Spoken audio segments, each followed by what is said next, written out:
The challenges that we face over the next decade are greater than any of us can tackle alone. Neither Europe alone nor America alone. So we must resist the temptation of national solutions. And we must live up to our values: freedom, democracy, and the rule of law. These values are what define us. They are what make us strong as nations and as an alliance.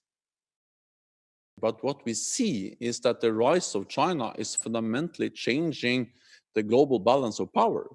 And the NATO leaders, heads of state and government, when they met in London in December, they, for the first time in NATO's history, agreed that NATO has to address the consequences, the security consequences of the rise of China.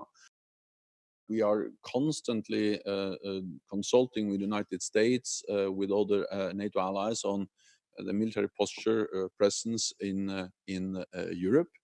Of course, after the end of the Cold War, we saw the US gradually reducing its military presence in Europe. Over the last few years, we've actually seen an increase in the US presence in Europe again.